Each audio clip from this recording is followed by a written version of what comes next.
Petrônio Campos. Garoni, o que você está achando dessa polêmica de hoje sobre a renovação do Verratti? Até falei um pouquinho ontem sobre isso, né? Achei ele bem sem noção de exigir tanto do clube, mesmo já tendo um aumento de salário recente e contrato em vigor. Cara, acho que assim, ele pode pedir o que ele quiser. Ele tá no direito dele, é uma negociação, né?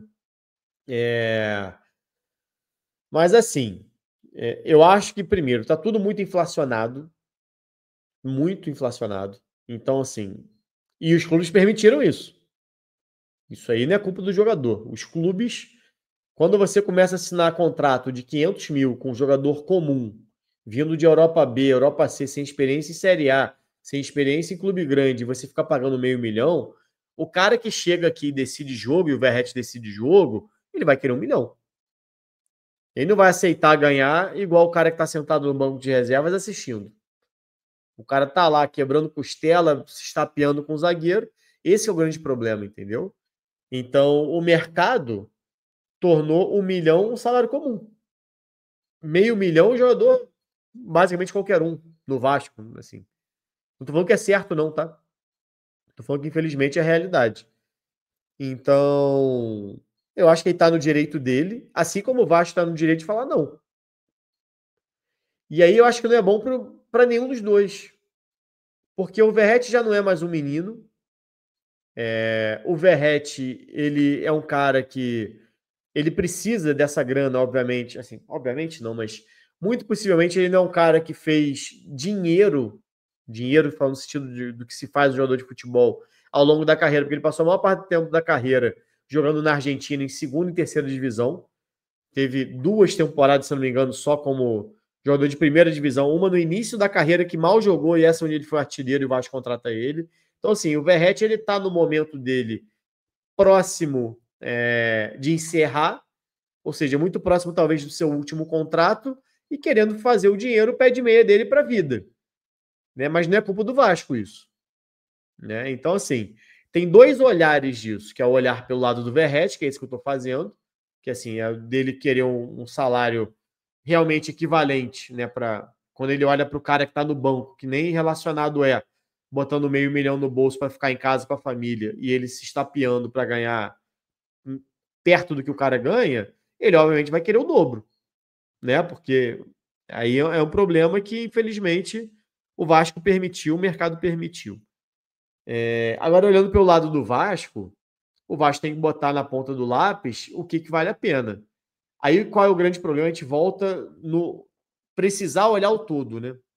A partir do momento que você faz esses contratos de 500 mil, 400 mil, 300 mil com o jogador comum, que você vai empilhando 6, 7, 8 pontas, que certamente não recebem 30 mil por mês para jogar, recebem 200, 300, 400 mil cada um.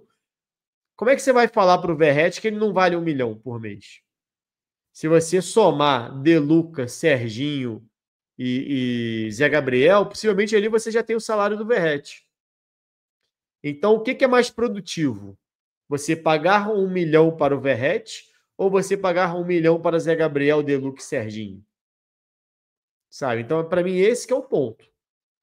Então, se a gente vai debater nessa linha, sabe? Mas qual é o problema disso? Você já tem contrato com o Zé Gabriel, você já tem contrato com o Serginho, já tem contrato com o De Luca e por aí vai. Você não consegue se desfazer desses jogadores. Então, você não tem esse dinheiro. É o que eu falo. Você gasta, gasta, gasta. Relativiza todo jogador que chega, mas é para reserva. Mas é uma aposta. Aí quando você vê, você tem 15 apostas, que se você tivesse 5 apostas, esses outros 10, você tinha o Verratti, mas não sei quem jogando lá com você. Né? Então não tem jeito, não tem mágica. E você não precisa ser um formado em economia para entender. É matemática simples. Eu sempre faço a analogia aqui do mercado, né? Cara, você chega no mercado com R$1.000, compras do mês. Você gastou R$500 no teu vinho, você vai ter dificuldade de fazer compras do mês depois. Não adianta reclamar depois que acabou pão, que esqueceu de comprar arroz. Sabe? Então você precisa compreender que o salário, você que eu digo é o Vasco, tá? Não é você não, Petróleo, desculpa, ou quem está assistindo. Mas o clube precisa entender que se você fica gastando migalha, migalha, migalha, migalha, uma hora vai faltar quando você precisar gastar alto. Cara, cartão de crédito é uma analogia melhor ainda. Quem nunca, você, a grande maioria aqui, a galera bate mais ou menos idade comigo aqui, quase todo mundo acima, 25 mais e vai aí infinito, né? A galera de 60, 70, 80 me assistindo. Aliás, grande abraço para a galera mais velha aí na boa idade, que eu sei que tem muita gente que me assiste. Mas, pô, quem nunca olhou a fatura do cartão de crédito e falou: caraca, como é que eu gastei isso tudo? Não comprei nada. Tipo assim, eu bati de carro esse mês, porque não é possível que minha fatura deu tanto. E aí você pega para olhar a fatura, realmente não tem nada caro. Mas tem aquele almocinho de R$ 40 ali na terça-feira que você podia ter comido em casa, mas resolveu comer na rua. Aí tem aquela pizzazinha fim de semana que você gastou R$ 120, que você poderia ter comido o pão que tinha em casa. Aí tem aquele, sabe? Aquela viagem que você resolveu fazer, mas foi só uma ida à praia, mas você teve que botar 300 conto de gasolina, pagar pedágio, sabe? E aí você vai vendo, você fala, caraca, eu gastei 10 mil de cartão de crédito. Como? E aí você, aquele parceladinho lá que você parcelou lá atrás, que todo mês está batendo 100 ali na tua conta sem você ver, é o Spotify de 40 conto, sabe? Não é que você comprou um carro aquele mês, sabe? Não é que você fez uma viagem para Disney e o cartão veio alto. Não. É aquele cafezinho ali numa padaria mais bonitinha, que se fosse na padoca ali do lado, você ia gastar R$ 7 num pão com ovo e um cafezinho. Se foi numa padaria mais chique, pagou 25 na mesma coisa. Eu faço isso constantemente. Adoro tomar café da manhã na rua. Adoro a padaria, mas às vezes não tem padaria mesmo perto. Vai um dinheiro embora numa padaria que é bem mais caro, sabe? Então, assim, é isso.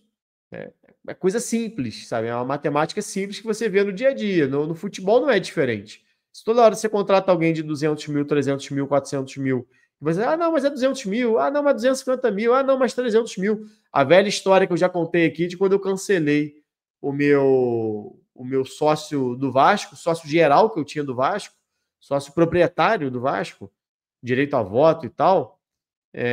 Eu cancelei no dia que todo mundo normalizou a volta do Felipe Bastos para o Vasco. Mais uma vez, nada contra você, tá, Felipe? Vai que tá me assistindo aí. Nada contra o Felipe Bastos. Ainda mais pessoalmente, que eu acho que é um cara que deve ser muito maneiro. Não conheço pessoalmente, mas a pessoa sempre pareceu ser muito gente boa.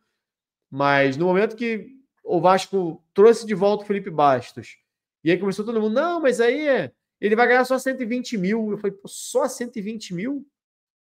Pô, deve estar todo mundo ganhando 200 mil para achar normal alguém ganhar 120, achar pouco. Aí eu falei, pô, quer saber? Faz muito mais falta para mim esses R$ 80 na época do que, sabe, se é normal pagar 120 mil, eu prefiro guardar meus 80. Não quero contribuir com isso. Então é mais ou menos nesse sentido, sabe? Tipo, não adianta você já, não, só 100 mil aqui, só 150 mil aqui, só 200 mil aqui. Quando você precisar de 1 milhão para você pagar por um Verrete, não vai ter. Então, assim, entendo o Verrete, entendo o mercado. Agora, o Vasco, da maneira que está, a gente não tem acesso aos números reais, né? Mas tem certeza que dentro do Vasco, se parar para olhar, encontra esse 1 milhão. Até porque não é 1 milhão a mais de salário, né? Vamos botar que o Verrete hoje ganha 600 mil, sei lá. E ele queira aumento salarial para ganhar 1 milhão. O aumento é de 400 mil. Quanto que o Serginho ganha? Não é por aí? 400, 500 mil, que segundo consta. Então, para você manter o Verrete no time, basicamente é você conseguir encaminhar o Serginho. Ou, melhor, parar de contratar Serginhos. Parar de contratar Emerson Rodrigues. E aí você começa a ter realmente uma facilidade maior para você chegar numa mesa de negociação para quem te pede 1 milhão e falar, pô, beleza, dá para pagar. Esse cara dá para pagar. Esse me dá retorno. O Verrete é o artilheiro do time, é o capitão do time, é referência do time, identificado com o torcedor. Então, assim, para mim é muito mais absurdo esses jogadores pouco utilizados, que pouco acrescentam ao time, custarem de 300 a 500, 600 mil, do que o Verrete custar 1 milhão. Na minha visão. Sigo achando o valor muito alto, mas é o que o mercado tem oferecido. Aí a culpa não é minha. A culpa é dos clubes. né, que começaram a permitir isso. Então, não tem muito outro jeito de você negociar isso, né?